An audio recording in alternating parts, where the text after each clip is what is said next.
بسم الله الرحمن الرحيم. الحمد لله رب العالمين والعاقبة للمتقين، والصلاة والسلام على سيد الأنبياء والمرسلين سيدنا محمد وآله وأصحابه أجمعين. أما بعد، فأعوذ بالله من الشيطان الرجيم. بسم الله الرحمن الرحيم.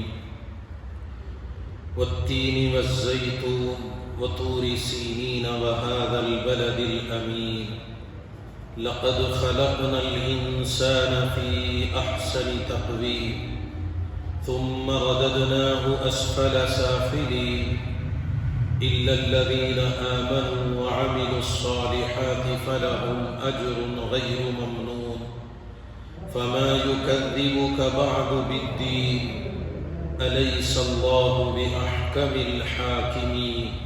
صدق اللہ العظیم. محترم دوستو، بزرگوں، بھائیوں، اللہ تبارک و تعالی کا شکر، اس کا احسان ہے کہ اللہ تبارک و تعالی نے قرآن مجید کی تفسیر کا سلسلہ 2-3 ہفتوں کے رکنے کے بعد پھر دوبارہ شروع کرنے کی توفیق اللہ نے عطا فرمائی. ظاہر سی بات ہے، قرآن کا پڑھنا، قرآن کا سمجھنا، قرآن سے متعلق مذاکرہ کرنا ہمارے اپنے بس کی بات نہیں ہے. یہ تو محض اللہ کی توفیق کی بات ہے. ظاہر سی بات ہے، دنیا میں کتنے لوگ ہیں جو مختلف کاموں کے لیے اپنا وقت نکالتے ہیں، مگر اللہ کے کلام قرآن مجید کو سمجھنے کے لیے، سیکھنے کے لیے، جاننے کے لیے وقت نکالنے والے ان میں سے کتنے ہوتے ہیں. پھر بھی اللہ کا شکر ہے، 2-3 ہفتوں کے وقفے کے بعد دوبارہ اللہ تعالیٰ نے ہمارے اس سلسلے کو جاری رکھنے کا اللہ نے موقع عطا فرمایا، توفیق عطا فرمائی. اللہ کا شکر، اس کا احسان ہے.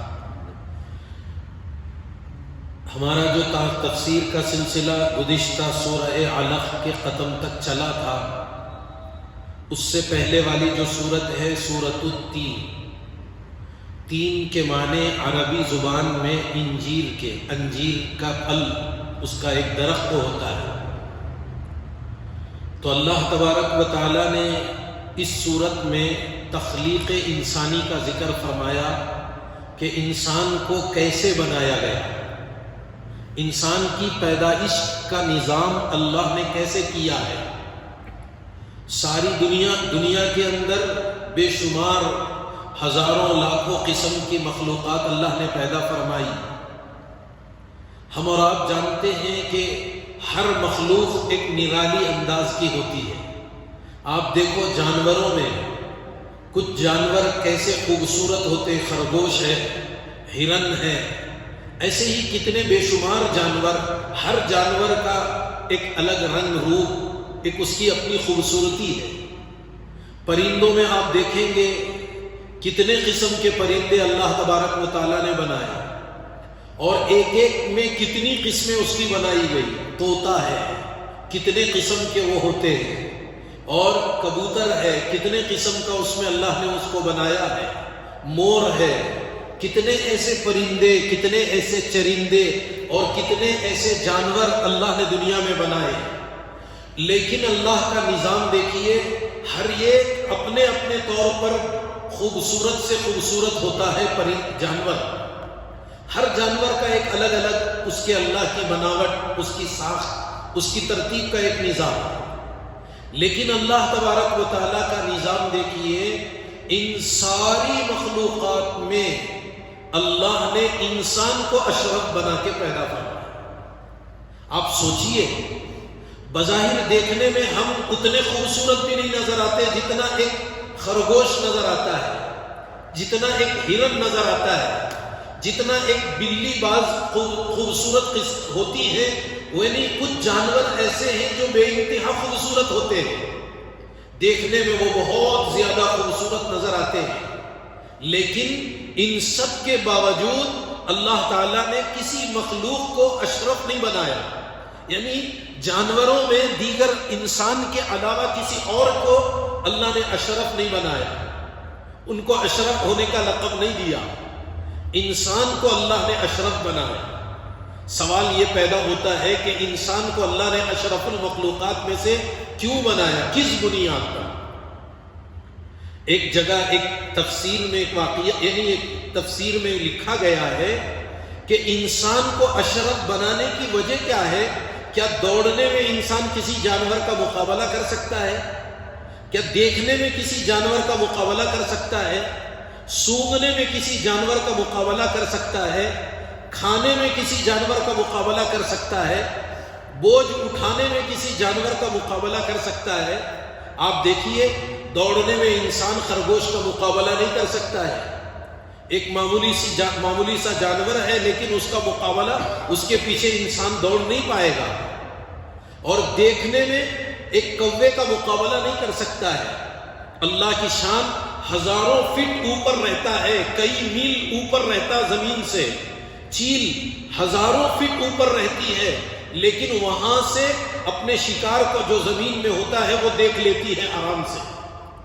آپ دیکھیں گے کہیں کوئی چیز پڑی رہتی، کوئی جانور ہے، کوئی پرندہ ہے، کوئی بھی چیز ہے، تو آپ دیکھیں گے کہ اچانک چیل اوپر سے آئی اور ایک دم سے جھپٹا مار کے نکل گئی۔ کیسے اس کو نظر آیا جبکہ وہ اتنی اوپر آسمانوں میں، بظاہر دیکھنے میں وہ آسمانوں میں نظر آ رہی، لیکن دیکھیے ایک انسان چیل کا مقابلہ نہیں کر سکتا دیکھنے میں۔ ہماری نگاہیں کہاں دور، زیادہ سے زیادہ کہاں تک دیکھ سکتی ہے؟ حتیٰ کہ بتایا گیا سونگھنے میں چونٹی کا مقابلہ نہیں کر سکتے ہم۔ چونٹی ایک دیوار پہ رہتی ہے، اگر دوسری دیوار میں میٹھی چیز ہے تو اس کو سونگھ لیتی ہے۔ اللہ نے یہ طاقت اس میں عطا فرمائی ہے، اس کی اللہ کی شان ہے کہ ہر مخلوق کے لیے اس کا اپنا نظام اللہ نے بنایا ہے۔ اور کھانے میں ایک انسان کسی بیل کا، گائے کا، بھینس کا مقابلہ نہیں کر سکتا ہے۔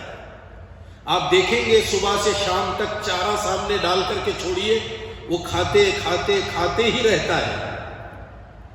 ایک انسان اتنا نہیں کھا سکتا ہے، ہم تھوڑی دیر کھائیں گے تھک جائیں گے کہ بھئی اب ہمارے بس کی بات نہیں ہے۔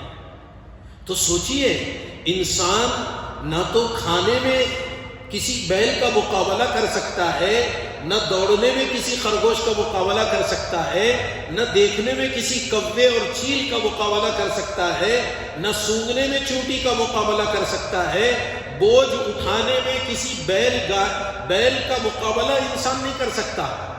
جتنا وزن ایک بیل، ایک جانور لاد کر کے لاتا ہے اتنا کوئی انسان نہیں اٹھا سکتا بوجھ۔ آخر اللہ نے اس کو اشرف کیوں بنایا؟ اس کی وجہ بیان کی گئی کہ اللہ نے انسان کو علم کی دولت سے نوازا ہے۔ علم ایک ایسی چیز ہے جو انسان کو دیگر مخلوقات سے الگ کرتی ہے۔ انسان میں اچھے برے کا علم ہے، حلال اور حرام کا علم ہے، انسان کو صحیح اور غلط کا علم ہے، انسان کو کامیابی اور ناکامی کا علم ہے، لیکن جانور وہ چیزیں نہیں جانتے ہیں۔ ہے تو بہت بڑا جانور، ہاتھی کتنا بڑا جانور ہے، مگر اس کو حلال و حرام کی تمیز، صحیح غلط، اس کو حق ناحق، اس کا علم اس کو نہیں دیا گیا۔ تو انسان کو اللہ نے اشرف المخلوقات بنایا۔ اس صورت میں تخلیق انسانی کا ذکر کیا گیا اور اس میں انسان کے اشرف ہونے کا ذکر کیا۔ خاص کر انسان کو ساری مخلوق، سارے جانوروں میں، جانداروں میں اللہ نے خوبصورت کا بھی ذکر فرمایا۔ ایک ہے اشرف بننا اور ایک ہے احسن، یعنی خوبصورت ہونا۔ ظاہری اعتبار سے دیکھا جائے تو انسان کے مقابل میں دوسرے جانور خوبصورت نظر آتے ہیں، لیکن حق اور صحیح بات یہ ہے کہ انسان کو اللہ نے سب سے زیادہ خوبصورت بنایا ہے، اس لیے کہ جانوروں میں انسان میں بہت بڑا فرق ہے۔ وہ فرق کیا ہے؟ دیکھیے 2 رکعت مکمل نماز صرف انسان پڑھ سکتا ہے، کوئی جانور نہیں پڑھ سکتا۔ قرآن پاک میں اللہ تعالیٰ فرما رہے ہیں جانوروں کی جو قسمیں، جانور جو بنائے انسان دنیا میں، وہ کیسے بنائے؟ اللہ کہتے ہیں فَمِنُهُم مَّن يَمْشِي عَلَى بَطْنِ وَمِنُهُم مَّن يَمْشِي عَلَى رِجْلَيْنِ وَمِنُهُم مَّن يَمْشِي عَلَى أَرْبَعٍ يَخْلُقُ اللَّهُ مَا يَشَاءُ۔ کچھ جانور دنیا میں ایسے ہیں جو پیٹ کے بل چلتے ہیں، پیٹ کے بل جو جاندار جو بھی کیڑے مکوڑے وغیرہ ہوتے وہ پیٹ کے بل چل رہے تو وہ صرف سجدہ کر سکتے ہیں، قیام نہیں کر سکتے، رکوع نہیں کر سکتے، قاعدہ نہیں کر سکتے۔ کچھ جانور وہ ہیں جو صرف 4 پاؤں سے چل رہے ہیں، وہ رکوع کی شکل ہے لیکن وہ قیام نہیں کر سکتے، وہ سجدہ نہیں کر سکتے۔ جی اسی طریقے سے کچھ جانوروں کو اللہ تعالیٰ نے سیدھے بنایا، جو صرف کھڑے ہو سکتے، قیام کی حالت میں ہوتے، وہ رکوع سجدہ نہیں کر سکتے۔ انسان ایک ایسی مخلوق اللہ نے بنائی ہے جو سارے جانوروں کی نقل کر سکتا ہے، قیام بھی کر سکتا، رکوع بھی کر سکتا، سجدہ بھی کر سکتا، قاعدہ بھی کر سکتا، اور یہ ضرورت پر لیٹ سکتا، ضرورت پر بیٹھ سکتا، ضرورت پر کھڑا ہو سکتا، ضرورت پر چل پھر سکتا، ضرورت پر دوڑ سکتا۔ یعنی جو دوسرے جانوروں میں ایک ایک چیز تھی وہ ساری چیزوں کا مجموعہ ایک انسان میں اللہ نے بنایا۔ اس بنیاد پر انسان کو اشرف بھی بنایا گیا اور اسی بنا پر اس کو خوبصورت کا ذکر کیا گیا کہ اس کا جو تخلیق کا جو نظام اللہ نے بنایا، انسان کو جو پیدائش، اس کو پیدا کرنے کے بعد قرآن میں اللہ کہتے ہیں الذی خلقک فسواک فعدلک فی ای صورت ما شاء رکبک۔ اللہ تبارک و تعالیٰ نے انسان کو کہا الذی خلقک، تو اپنے رب کو پہچان، کون ہے تیرا رب؟ جس نے تجھے پیدا کیا، صرف پیدا ہی نہیں کیا، بنایا نہیں ہے، ساتھ ساتھ بنانے کے فسواک، ٹھیک ٹھیک بنایا، صحیح صحیح بنایا، برابر بنایا، فعدلک، اور بالکل انصاف کا معاملہ کیا۔ دیکھیے دونوں ہاتھوں میں ایک ہاتھ لمبا ایک ہاتھ چھوٹا ہو جائے تو کیسے ہوگا؟ ایک کان بڑا اور ایک کان چھوٹا ہو جائے تو انسان کیسے لگے گا؟ ایک آنکھ بڑی ایک آنکھ چھوٹی ہو جائے تو کیا ہوگا؟ ایک پیر بڑا ایک پیر تھوڑا چھوٹا، آپ دیکھیں گے بعض ہوتے ہیں معذور قسم کے لوگ ہوتے ہیں، یعنی صرف 2 انچ 3 انچ کا فرق ہو گیا لیکن اس کی زندگی کتنی مشکل ہو جائے گی، اس کا نظام کتنا بگڑ جائے گا۔ اللہ کہہ رہے ہیں کہ میرے بندے تو کبھی اپنی ذات پہ غور کر کے دیکھ لے کیسے ہم نے تجھے بنایا ہے۔ آنکھ اگر بجائے یہ سامنے والی جانب میں ہونے کے پیچھے اگر سر میں آ جاتی تو کیا ہوگا؟ ہمارا نظام کیسے چلتا؟ کبھی کبھی اللہ تعالیٰ عام تخلیق کے مقابل میں بھی انسان کو بنا دیتے ہیں، کسی کو نابینا پیدا کر دیا، کسی کو ایک آنکھ کمزور کر دی، کسی کا ایک ہاتھ نہیں رہتا، کسی کا ایک پیر نہیں رہتا۔ یہ معذور بنانا یہ اللہ اپنی قدرت کو بتانا چاہ رہے ہیں کہ ہم کسی کے پابند نہیں ہیں، ہم جس کو جیسے چاہے ویسے بنا سکتے ہیں۔ اب ہماری ذمہ داری ہے، اللہ نے ہماری اپنی تخلیق کے بارے میں ہم غور کر کے دیکھ لیں اور اللہ کا شکر ادا کریں، یا اللہ تو نے میری آنکھیں صحیح سالم بنائی، میرے دونوں ہاتھ اچھے بنائے، دونوں پیر اچھے بنائے، یعنی میرے جسم کو صحیح سالم بنایا۔ بعض لوگ عیبدار ہوتے ہیں، لوگ یعنی جیسے کوئی جھک کر چلنے والا آدمی کبڑا آدمی ہوتا ہے تو وہ لوگوں میں کتنا ڈراؤنی بن جاتا ہے۔ اگر کسی آدمی کے یعنی چہرے پہ کوئی عیب آ گیا، ہم کیا کر سکتے پیدائشی طور پر اگر ایسا کچھ نظام ہو جاتا ہے؟ اس لیے ہم اللہ کا شکر ادا کرتے رہیں، اللہ تبارک و تعالیٰ کا شکر بجا لائے، یا اللہ تو نے مجھے ایک تو صحت سلامتی بھی دی، میرے اعضاء صحیح سالم بنائے، مجھے اچھا بنایا، یعنی میرے آنکھ صحیح ہے، کان صحیح ہے، ساری قوتیں جو ہمارے اندر جو صلاحیتیں ہیں ساری صلاحیتوں کو صحیح بنایا۔ ابھی 2 دن پہلے کل ہی پرسوں رات کو ہم ٹرین میں آ رہے تھے تو ہمارے سامنے سیٹ پر 4 نابینا لوگ آ گئے، ان سے باتیں ہونے لگی، چونکہ 4 لڑکے مرد آدمی تھے پورے۔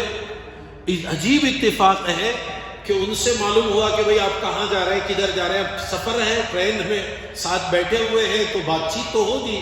تو اس میں بات چیت کے دوران جب ہم نے ان سے بات کی تو انہوں نے کہا بنگلور جا رہے ہیں ہم، کیوں جا رہے ہیں؟ تو انہوں نے کہا کہ ہم کرکٹ کھیلنے کے لیے جا رہے ہیں۔ نابینا چاروں ہیں اور وہ پوری مستقل اسٹیٹ لیول ٹیم میں، اور ایک نے کہا میں تو انٹرنیشنل ٹیم میں بھی کھیل چکا ہوں۔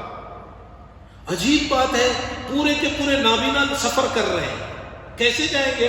کچھ بھی نہیں صاحب، ہم آرام سے جاتے ہیں، کیا حال تمہیں؟ ان سے ایک آدمی سے ایسے ہی بات ہوئی تو اس نے کہا دیکھو اللہ کا شکر ہے، سب اچھا بنایا اللہ، ہم نے پورے بدن کے اعضاء صحیح دیے، خالی 2 آنکھ نہیں دیا، ہم اس کا سے کیا شکایت کریں، شکوہ کریں، ہم تو اس کی شکر گزاری کرتے ہیں۔ کتنی بڑی بات ہے 2 آنکھ کا نہ ہونا۔ وقت آیا کھانا کھانے کا، ایسا منظم طریقے سے وہ کھا رہے ہیں جیسے ہم دیکھنے والے بینا لوگ کھاتے ویسے کھا رہے ہیں، لیکن اب وہ اٹھا اٹھا کے چیزیں کھائے جا رہے، تو ہم دیکھ رہے تھے یا اللہ تیرا کتنا بڑا شکر ہے کہ اس میں کیا چیز آ رہی، صحیح ہے غلط ہے۔ نہیں، کھانے کے دوران بہت سی مختلف چیزیں ہوتی، مرچ وغیرہ آ جاتی ہے، لیکن اب وہ بیچارے وہ نہیں کر سکتے ہیں۔ لیکن اس کے باوجود تعجب کی بات یہ کہ وہ کہہ رہے ہیں کہ ہم اپنے رب سے، غیر مسلم ہیں مگر وہ کہہ رہے ہیں کہ ہم اپنے رب سے راضی ہیں۔ کیا ہے، اس نے تو ساری چیزیں ہمارے بدن کے اعضاء صحیح بنائے، اگر اور بھی معذور کر دیتا تو ہم کیا کر سکتے تھے؟ آج ہم بینا ہیں مگر اللہ کی شکر گزاری ہمارے اندر نہیں ہے۔ آج ہم دیکھ رہے ہیں، چل پھر رہے ہیں، اپنے اختیار سے گھوم پھر رہے ہیں، اپنے اختیار سے کھا رہے پی رہے ہیں اور اپنے اختیار سے جو چاہے کر رہے ہیں، لیکن ہمارے اندر اللہ کی ناشکری ہے۔ اللہ کہہ رہے ہیں الذی خلقک فسواک فعدلک، جس خدا نے تمہیں پیدا کیا، جس خدا نے تمہیں بنایا اور وہ تمہارے بدن کے اعضاء کو ٹھیک ٹھیک بنایا۔ کیسا نظام انسان کی تخلیق کا اللہ نے بنایا کہ دیکھو ہر انسان اپنے اپنے طور پر اپنی ساری ضرورتیں پوری کر سکتا ہے۔ سوچنے کی بات ہے، آپ سوچئے، کپڑے پہننا ہے، کپڑوں کا مسئلہ ہے، کھانا پینا ہے، کہیں سفر کرنا ہے، کہیں کچھ کرنا ہے، ہر آدمی کو اللہ نے عافیت کے ساتھ اس کو ایسی قدرت دے دی کہ وہ اپنا نظام خود ہی کر سکتا ہے۔ آپ سوچئے کوئی جانور یہ کام نہیں کر سکتا، جانور اس میں محتاج ہو جاتے ہیں۔ اگر ان کو کہیں آپ باندھ کے رکھ دیے، کہیں کچھ کر دیے، کھانے پینے میں ان کو نہیں معلوم کہاں جا کے کھانا ہے، کیا ایسا نظام کرنا ہے؟ یہ ہے اللہ نے اس میں تخلیق انسانی میں انسان کو جو خوبصورت بنایا، اس کا مطلب یہ کہ اللہ کے حکم پر چلنا اس کے لیے اللہ نے آسان کر دیا اور پورا اختیار اس کو دے دیا۔ اسی لیے ہم اپنے اختیار سے جب چاہے سو رہے، جب چاہے اٹھ رہے، جب چاہے کھا رہے، جب چاہے پھر رہے، جب چاہے لیٹنا ہے، بیٹھنا ہے، چلنا ہے، اٹھنا ہے، جو جو کرنا ہے ہم اپنے اختیار سے کیے جا رہے ہیں۔ یہ ہے آگے کی اس صورت میں اللہ تبارک و تعالیٰ نے تخلیق انسانی کا ذکر کرتے ہوئے انسان کو بارے میں بتایا کہ میرے بندے کبھی تو اپنے آپ میں غور کر لے کہ میں نے تجھے کیسے پیدا کیا ہے، میں نے تجھے کیسے بنایا ہے۔ ہم ہیں کہ اللہ کی ناشکری کر رہے ہیں، اللہ کی نافرمانی کر رہے ہیں۔ اللہ کہہ رہے ہیں ساری دنیا کی ساری مخلوق میں نے تجھے اشرف بنایا اور میں نے تجھے سب سے زیادہ خوبصورت بنایا۔ دیکھیے انسان دوڑ دھوپ کر رہا، آگے بھی بھاگ رہا، پیچھے بھی بھاگ رہا، دائیں بھی جا رہا، بائیں بھی جا رہا، یہ بھی کر رہا، پتہ نہیں کیا کیا کیے جا رہا ہے۔ اتنا سارا کام ایک جانور نہیں کر سکتا، جس کو جس میں لگایا وہ اسی میں لگا ہوا ہے۔ بیل وہی کام کر سکتا ہے، وہ گھوڑے والا کام نہیں کرے گا، شیر والا کام نہیں کرے گا، وہ بکرے والا کام نہیں کرے گا، یعنی دوسری مخلوق والا کام وہ نہیں کر سکتا۔ اور ایک گھوڑا اپنا ہی کام کرے گا، وہ دوسری مخلوق کا کام، ہاتھی والا کام، اونٹ والا کام یا دوسرے اور جانوروں سے جو کام ہوتا ہے وہ کام وہ نہیں کر سکتا ہے۔ آپ سوچئے ایک انسان جو اتنا کمزور، اتنا چھوٹا سا ہے لیکن بڑی بڑی مخلوق کو اپنے تابع کر لیتا ہے، شیر کو پنجرے میں بند کر دیتا ہے، جنگل کا بادشاہ ہے، اس بادشاہ کو پکڑ کے لا کر کے پنجرے میں بند کر کے رکھ دیا۔ ہاتھی کتنا بڑا طاقتور جانور ہے، اس کو اپنے تابع کر لیا۔ اونٹ کتنا بڑا جانور ہے، اس کی طاقت کتنی ہے، لیکن وہ اس کو اپنے تابع کر لیتا ہے۔ ایسے کتنے جانوروں کو، لیکن یہ جانور یہ کام نہیں کر سکتے۔ اس لیے اللہ تعالیٰ نے اس میں ذکر کیا. لیکن اللہ کی شان دیکھیے، انسان کی تخلیق کا ایک دم ذکر نہیں کیا. دیکھو سورہ 3 کی شروعات یہاں سے نہیں ہوئی، لقد خلقنا الانسان فی احسن تقویم سے نہیں شروع ہوئی. اس سے پہلے اللہ تعالیٰ نے 4 قسمیں کھائی ہیں، 4 قسمیں کھا کر کے بیان کر رہے ہیں. حالانکہ اللہ تبارک و تعالیٰ کو کسی چیز کی اہمیت، اس کی عظمت کو بتانے کے لیے قسم کھانے کی ضرورت نہیں ہے. قسم کی ضرورت ہم کو ہے، ہم محتاج، ہم انسان ہیں، ہم بندے ہیں. کوئی آدمی ہماری بات مانتا، کوئی نہیں مانتا، کوئی سنتا، کوئی نہیں سنتا. تو اپنی بات میں وزن پیدا کرنے کے لیے قسم کھانا کی ضرورت ہم کو پڑتی ہے جی. اسی لیے حدیثوں میں آیا ہے اگر قسم کھانا ہی ہے تو صرف اللہ کی قسم کھائی جا سکتی، اللہ کے غیر کی قسم نہیں کھا سکتے، جائز نہیں ہے.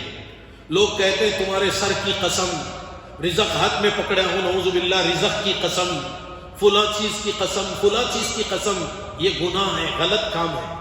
قسم اگر کھانا ہی ہے تو صرف اللہ کی قسم کھائی جا سکتی، اللہ کے غیر کی قسم کھانا جائز نہیں ہے. اب کیا کریں، لوگ عادی بن گئے. بعض لوگ تو ان کا معمول بنا ہوا ہوتا ہے، وہ جو چیز ان کے پاس سامنے ہے وہ چیز کی طرف یہ کر دیتے ہیں. اذان شروع ہوئی، کہہ رہے اذان کی قسم، اذان ہونے لگ گئی. کہیں آپ جا رہے، نماز ہو رہی، نماز کی قسم بول دی ہے. پتہ نہیں کیا کیا چیزیں کی قسمیں کھائی جاتی ہیں. تو بات یہ کہ اللہ کو قسم کھانے کی ضرورت نہیں تھی، لیکن اللہ تعالیٰ نے باوجود اس کے کہ قسم کھا کر کے بیان فرما رہے ہیں. کیوں؟ تاکہ قسم کا مقصد اللہ اپنی بات میں عظمت اور اہمیت پیدا کرنا اصل نہیں ہے. عظمت تو آ جاتی ہے، بات میں وزن تو آ جاتا ہے، لیکن مقصد ہے مقسم، جو آگے جس کی قسم کھائی جا رہی اس کی اہمیت کو بتانے کے لیے. کہ دیکھو اللہ تعالیٰ آگے انسان کی تخلیق کا ذکر کرنے والے ہیں، اس تخلیق انسانی کی عظمت کو بیان کرنے کے لیے کچھ چیزوں کی اللہ نے قسمیں کھائی. اب اور جو قسم کھائی جاتی وہ ہر چیز کی قسم ہر جگہ نہیں کھاتے اللہ تعالیٰ. آپ دیکھیں گے قرآن پاک میں مختلف جگہوں پر مختلف قسموں کا ذکر کیا گیا، تو ہر جگہ ایک ہی قسم کی قسم نہیں کھاتے ہیں. آپ دیکھیں گے یہاں 3 انجیر کا ذکر کر رہے ہیں، زیتون کی قسم کھائی، پھر آگے چل کر طور سینا کی قسم کھائی، اور اس کے بعد مکۃ المکرمہ کی قسم کھائی. کیوں؟ یہ جو قسم کھانے کے لیے جو ترتیب اللہ کا نظام ہے اس میں بھی اللہ کی حکمت ہے. حضرت مفتی تقی عثمانی صاحب دامت برکاتہم نے باقاعدہ اس سورت کی تفسیر میں حضرت نے فرمایا کہ یہاں اللہ تعالیٰ نے 3 اور زیتون کا ذکر کر کے حضرت عیسیٰ علیہ السلام کی شریعت کی طرف اشارہ فرمایا ہے.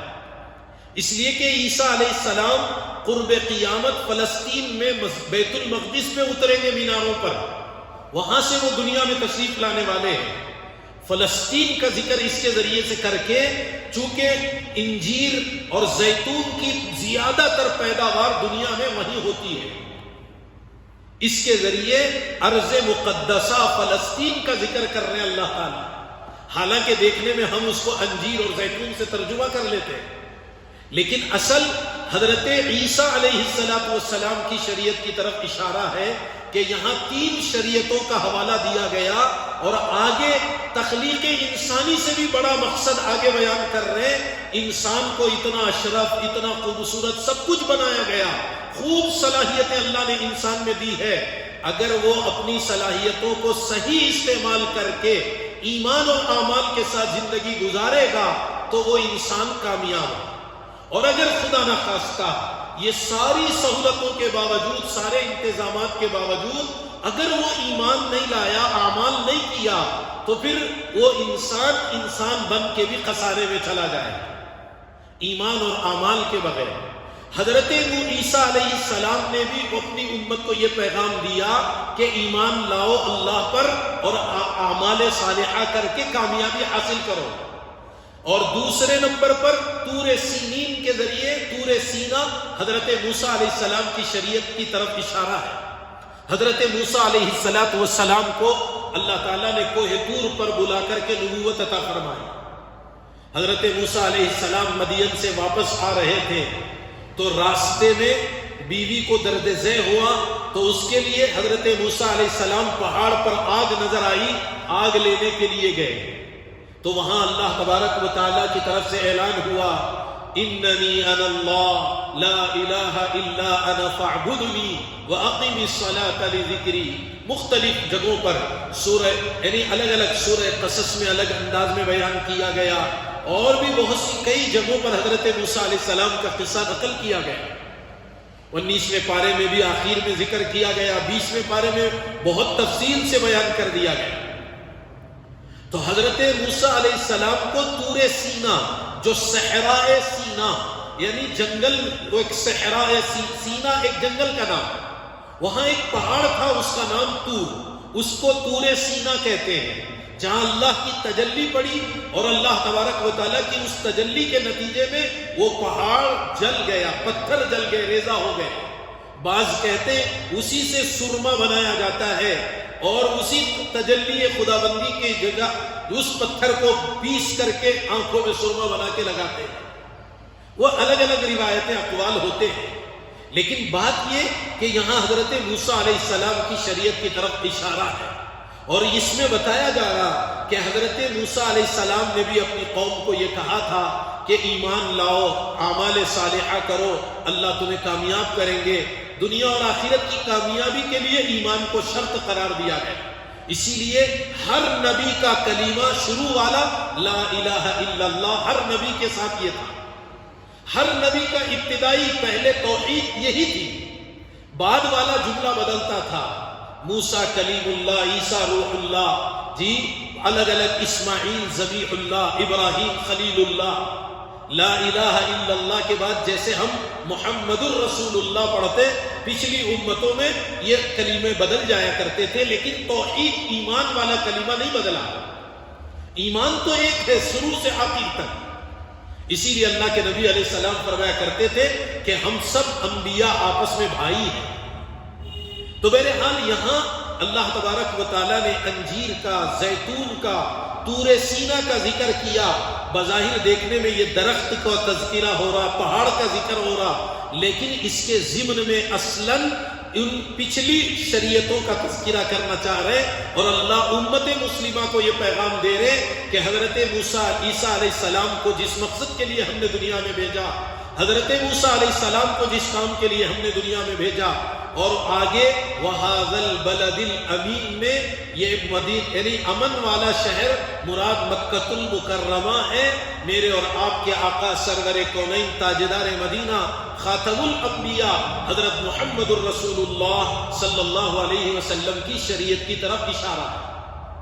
ورنہ تو محض قسم کھانا مقصد نہیں ہے، قسم کے ذریعے بات آنے والی بات کی تعظیم، اس کی بڑائی، عظمت بھی بیان کی جائے گی، لیکن ساتھ ساتھ ان شریعتوں کی طرف اشارہ کر کے انسانوں کو دنیا کے یہ پیغام دیا جا رہا کہ تمہاری اصل کامیابی کا راز سورہ کے آخر میں بتایا گیا، اِلَّا الَّذِينَ آمَنُوا وَعَمِلُوا الصَّالِحَاتِ فَلَهُمْ أَجْرٌ غَيْرُ مَمْنُونٍ۔ یہ ہے اصل مقصد، تخلیق انسانی کے لیے اصل بنیادی چیز یہ کہ تم ایمان لاؤ، اعمال صالحہ کرو۔ یہی پیغام اللہ کہہ رہے ہم نے حضرت عیسیٰ کو دے کر دنیا میں بھیجا تھا، حضرت موسیٰ علیہ السلام کو دے کر بھیجا تھا، اور یہی پیغام ہم نے اپنے نبی حضرت محمد الرسول اللہ صلی اللہ علیہ وسلم کو دے کر دنیا میں مبعوث فرمایا۔ تو دوستو بزرگوں سمجھیے کہ یہاں قسمیں کھانے کے بعد آگے تخلیق انسانی کا ذکر کر کے انسانوں کو اللہ نے یہ سوچنے پر مجبور کیا۔ مجبور کا معنی انسان کو یہ غور کرنے کا تذکرہ کیا کہ ذرا تم اپنی تخلیق کے پر بھی غور کر لو۔ اللہ نے تمہیں زندگی دی، کتنا لمبا زمانہ زندگی کا صحت اور سلامتی کے ساتھ چلتا ہے۔ دوستو بزرگوں، کبھی بخار آ جائے، کوئی تکلیف ہو جائے، 8 دن 10 دن ہو جائے، آدمی شکوے شکایتیں کرنے لگتا ہے۔ کیا کرے؟ کوئی پوچھے نہ پوچھے زبردستی بولنے کی کوشش کرتا ہے، خود ہی اپنا حال بیان کرتا ہے کہ بھئی کیا کرے، بہت دن ہو گئے، فلاں پیروں میں درد ہے، سر میں درد ہے، یہ ہے، فلاں ہے، ایسی بیماری آ گئی، وہ آ گئی۔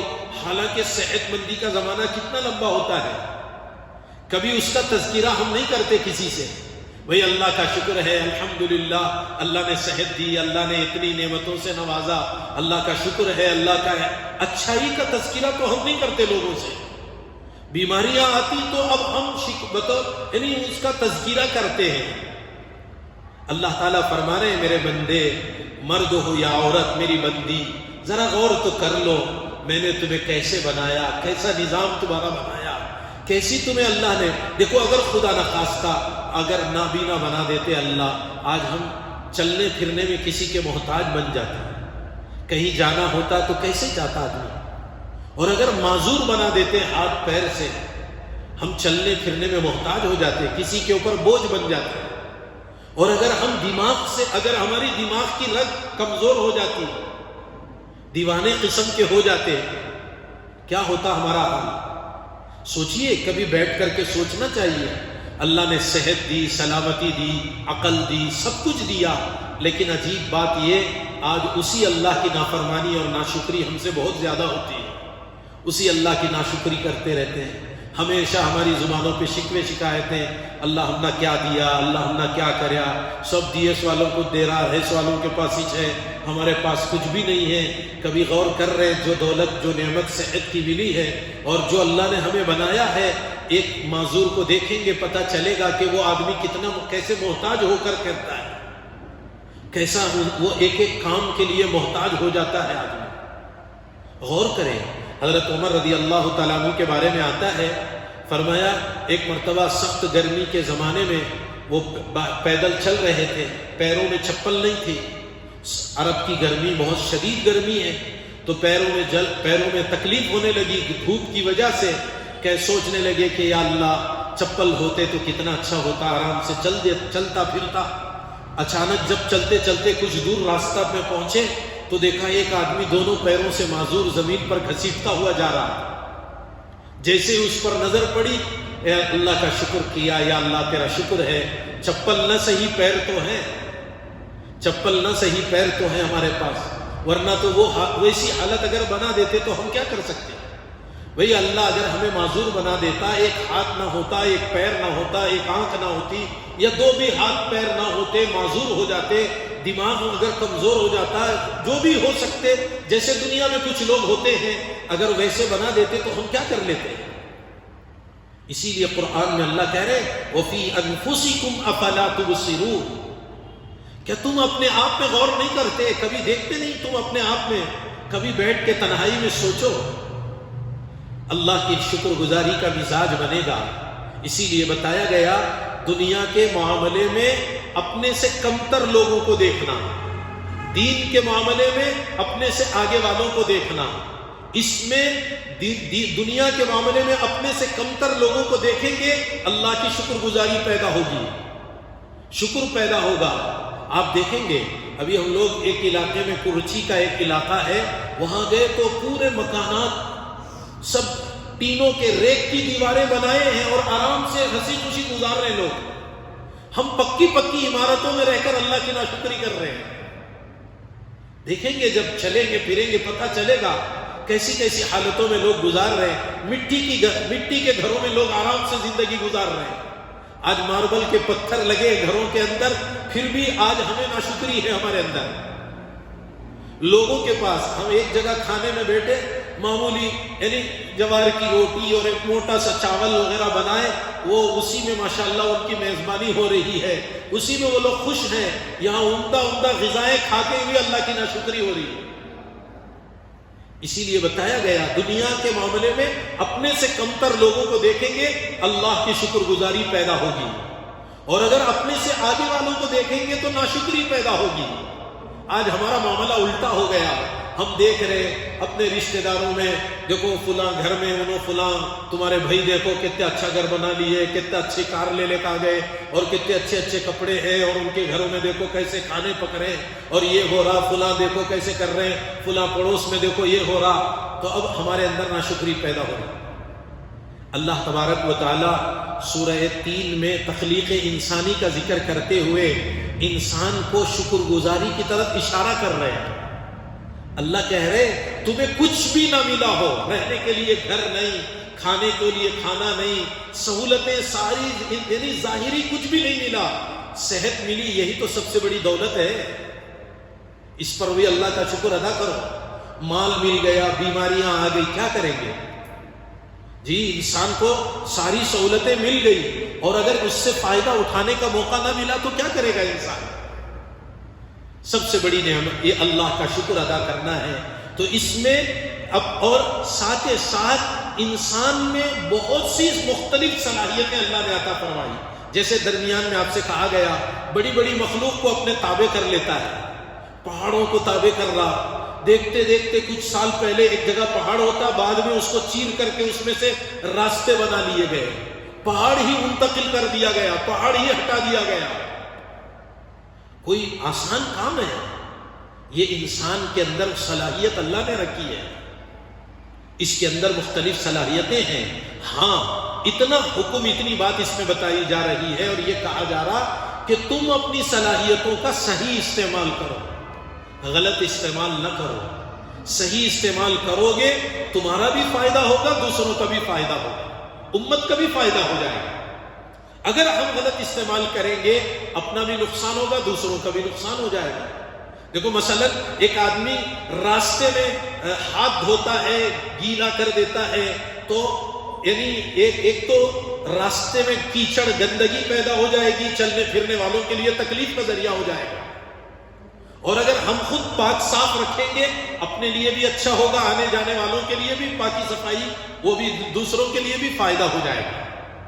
تو بہرحال اللہ تعالیٰ نے شروع کی آیتوں میں 4 قسمیں کھائی ہیں، 4 چیزوں کی، پھر اس کے بعد تخلیق انسانی کا ذکر کیا، اور آگے اس کے بعد میں واپس پھر واپس جیسے ابتداءً بچپن، جوانی کا، ادھیڑپن کا زمانہ ہوتا ہے، پھر دھیرے دھیرے بڑھاپے کی طرف لا کر واپس پھر انسان کو کمزور بنا کے بھی اللہ دکھا دیتے ہیں۔ جیسے جوانی کا ایک زمانہ ہوتا، بچپن کا ایک زمانہ ہوتا، ادھیڑپن کا ایک زمانہ ہوتا، ایسے ہی واپس دوبارہ پھر انسان کو ساری کمزوریاں آ جاتی ہیں۔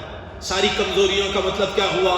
جب بڑھاپا آ جاتا ہے، آنکھ میں کمزوری آ گئی، کانوں میں سنائی کم دینے لگا، زیادہ بول چال میں بات یعنی صاف بولنے کی طاقت نہیں رہی، اور زیادہ تیز دوڑ دھوپ نہیں کر سکتا۔ جیسے جوان بچہ چلتا پھرتا بھاگتا دوڑتا ہے، آدمی بڑا ہوتے ہوتے کہاں وہ کام کر سکتا ہے؟ ثم رددناہ اسفل سافلین کی طرف۔ تو اس سلسلے میں آگے کچھ باتیں ہیں، ابتدائی کچھ آیتوں کا ترجمہ کر کے اگر اللہ موقع دے تو آئندہ اس سورت کا مزید تھوڑا سا کچھ باتیں اور ہیں، اس کا ذکر کیا جائے گا۔ تو اس میں دیکھیے پہلی آیت میں والتین والزیتون، اللہ کہہ رہے ہیں انجیر کی قسم، زیتون کی قسم۔ حالانکہ انجیر یہ خود ایک درخت، اس کا ایک پھل ہے جو انسانوں کے لیے بہت مفید ہوتا ہے، اور اسی طرح زیتون کا درخت، اس کے درخت سے بھی اللہ نے انسانوں کے لیے نفع کا ذریعہ بنایا، اور اس سے نکلنے والا تیل، اس کے پھل، یعنی اس کے ساری چیزوں سے انسانوں کو نفع کا ذریعہ بنایا۔ تو اس کی قسم کھا کر اللہ کہہ رہے ہیں کہ انجیر کی قسم، زیتون کی قسم، وطور سینین، اور طور سینا ایک پہاڑ کا نام ہے۔ جیسے بتایا گیا حضرت موسیٰ علیہ السلام کو وہاں اللہ نے نبوت عطا فرمائی، تو طور سینا کا ذکر اس میں کیا گیا۔ طور سینی یعنی طور سینا کی قسم، وَهَذَا الْبَلَدِ الْأَمِينِ، اور اس امن والے شہر کی قسم۔ امن والے شہر سے مراد مکۃ المکرمہ، مکے کو اللہ نے امن والا بنایا تھا۔ مکے کے اطراف میں خاندان قبیلوں میں لڑائیاں جھگڑے بہت ہوا کرتے تھے، مگر مکے میں اللہ نے اس کو امن والا بنا دیا۔ لوگوں میں اللہ نے ایک دل میں بات پیدا کر دی کہ بھئی اللہ کا گھر ہے، وہاں جا کو لڑنا جھگڑنا نہیں۔ حالانکہ تھے دور جاہلیت کے لوگ، زمانے جاہلیت میں خوب بڑی بڑی لڑائیاں ہوتی تھی، لیکن مکے میں جاتے تو امن والے شہر کے نام سے مشہور ہوتا، اور وہاں لڑائی جھگڑا نہیں کرتے تھے۔ اسی لیے علماء نے مختلف مسائل بھی مکہ یعنی کعبۃ اللہ کے بارے میں لکھے گئے۔ کوئی آدمی باہر کسی کو قتل کر کے مکے میں جاتا ہے کعبے میں، تو کیا بیت اللہ میں مسجد حرام میں اس کو قتل کیا جائے گا یا اس کو قتل وہاں نہیں کیا جائے گا؟ تو اس کے بارے میں باقاعدہ فقہاء نے مسائل لکھے ہیں۔ اس کی صورتیں بیان کی. ایک آدمی باہر قتل کر کے گیا، ایک آدمی خود حرم میں قتل کرتا ہے، اور ایک آدمی باہر کسی کے بدن کے اعضاء توڑ کر کے اندر گیا. یہ ساری چیزوں میں امام اعظم ابو حنیفہ رحمۃ اللہ علیہ کے سلسلے میں یہ نقل کیا گیا کہ اس کو باہر نکلنے پر مجبور کر کے باہر لا کر کے اس کو بدلہ لیا جائے گا. بیت اللہ میں، مسجد حرام میں، وہاں اس کے ساتھ کوئی قصاص نہیں لیا جائے گا. تو یہ امن، یہ اللہ کا نظام ہے کہ کوئی قاتل بھی داخل ہو جائے اس کو بھی وہاں قتل نہیں کیا جائے گا. یہ کعبۃ اللہ اللہ کے گھر کی تعظیم کے لیے بنایا گیا. تو وَهَذَا الْبَلَدِ الْأَمِينَ، یہ امن والے شہر کی قسم. یہ چار چیزوں کی قسم کھانے کے بعد آگے اللہ فرما رہے لَقَدْ خَلَقْنَا الْإِنسَانَ فِي أَحْسَنِ تَقْوِيمٍ، تحقیق کہ ہم نے انسان کو بہت خوبصورت سانچے میں اور بہت خوبصورت قوام کے ذریعے سے بنایا. یعنی انسان کی تقویم خوبصورت انداز میں کی ہے. تقویم کا معنی ہے، ایک معنی انسان کو قائم کرنا، بنانا. انسان کی تخلیق خوبصورت طریقے سے کی گئی. خوبصورت کا معنی ظاہری حسن خوبصورتی کا معنی نہیں ہے، اپنی ضروریات کے پورا کرنے کے لیے خوبصورت بنایا گیا. ایسا نظام انسان کا بنایا گیا، ہر آدمی انفرادی طور پر اپنی اپنی ضرورت بآسانی پورا کر سکتا ہے. آپ یہ انسان کے علاوہ کسی اور مخلوق میں یہ چیز نہیں بتا سکتے. اس معنی میں اس کو خوبصورت بنایا گیا. اگرچہ فقہاء نے ظاہری خوبصورتی کا بھی ترجمہ کیا. ایک بادشاہ نے اپنی بیگم صاحبہ کے بارے میں کہا کہ اگر فجر سے پہلے پہلے تو میری مملکت سے، میری بادشاہت کے مسافت سے باہر نہیں جائے گی، تجھے طلاق. پریشان ہو گئی بیوی بادشاہ کی، اور اب لوگ پریشان ہو گئے کہ بھئی مسئلہ معلوم کریں کہ اتنی دور ہے کہ انہوں ایک رات میں ان کی مملکت سے آگے باہر نہیں جا سکتے. تو اب فجر ہوگی تو بیوی پر طلاق واقع ہو جائے گی. اب رات میں مسئلہ معلوم کرنے کے لیے کوششیں کی گئی، چاروں طرف لوگوں نے یعنی مسئلہ یہ بتا دیا کہ بھئی اب تو طلاق واقع ہو جائے گی بادشاہ کی بیوی پر. لیکن ایک نے اس کے بارے میں یہ کہا ایسا کرو کہ بادشاہ کی بیوی کو کسی مسجد میں داخل کر دو، مسجد میں بٹھا دو اور فجر کا وقت گزار دو، تو اس پر طلاق واقع نہیں ہوگی. کیوں؟ اس لیے کہ مسجد میں بادشاہ کی ملکیت نہیں ہوتی، وہ اللہ کی ملکیت کی جگہ ہوتی ہے. نہیں میں ذرا بولنے میں غلطی کر لیا. اس نے کہا اگر تم چاند سے زیادہ خوبصورت نہیں ہے تو تجھے طلاق. چاند اگر تمہارے سے زیادہ خوبصورت ہے تو اس موقع پر فقہاء نے کہا کہ چاند یعنی تم عورت، ان سے کہا گیا کہ تم چاند سے زیادہ خوبصورت ہو، اس لیے کہ قرآن میں اللہ کہہ رہے لَقَدْ خَلَقْنَا الْإِنسَانَ فِي أَحْسَنِ تَقْوِيمٍ. دنیا کی کوئی مخلوق انسان کا مقابلہ نہیں کر سکتی، چاہے ظاہر میں کتنی خوبصورت کیوں نہ ہو. بہرحال آگے اور بھی کچھ باتیں ہیں اس سلسلے میں انشاءاللہ آگے بیان کی جائے گی. اللہ سے دعا کرے کہ اللہ تعالی ہم تمام کو صحیح معنوں میں اللہ کا شکر گزار بندے بن کر زندگی گزارنے کی توفیق عطا فرمائے. اللہ کی کیسی کیسی نعمتیں ہمیں اللہ نے عطا فرمائی، ان نعمتوں میں جس حال میں بھی اللہ رکھے اس حال میں اللہ کا شکر ادا کرنے کی ہمیں توفیق عطا فرمائے. آج عام طور پر ہم مسلمانوں کی زبانوں پر اللہ کے لیے شکوے شکایتیں ناشکری کے کلمات ہوتے ہیں. ہم اللہ سے شکوے شکایتیں کرتے رہتے ہیں، حالانکہ بتایا گیا رضینا باللہ ربا وبالاسلام دینا وبمحمد النبی صلی اللہ علیہ وسلم. اے اللہ ہم تیرے رب ہونے پر راضی ہیں، تو جس حال میں رکھے گا ہم اس حال میں رہیں گے. کوئی پریشانی کی بات نہیں، بیماریاں آ جائیں، پریشانی آ جائے، قرض ہو جائے، حالات آ جائیں، اس کا مطلب یہ کہ اللہ کو ہماری یہ حالت منظور ہے، اللہ ہمیں اس حال میں رکھنا چاہ رہے ہیں، ہم کیوں پریشان ہو جائے. اسی لیے حضرت ابراہیم علیہ السلام ہمیشہ کہتے تھے اے اللہ تو جس حال میں رکھے گا میں تجھ سے راضی ہوں. حسبی اللہ ونعم الوکیل، اللہ میرے لیے میرے اللہ کافی ہے، مجھے کسی کی ضرورت نہیں ہے. آگ میں ڈالا جا رہا، ابراہیم علیہ السلام کہہ رہے حسبی اللہ، میرے لیے میرے اللہ کافی ہیں. فرشتے کہہ رہے ہیں اگر آپ چاہو تو ہم مدد کریں. کہا تمہاری مدد کی ضرورت نہیں ہے. اگر میرے اللہ کو میرا جلنا منظور ہے تو مجھے پسند ہے, میں اس کے لیے تیار.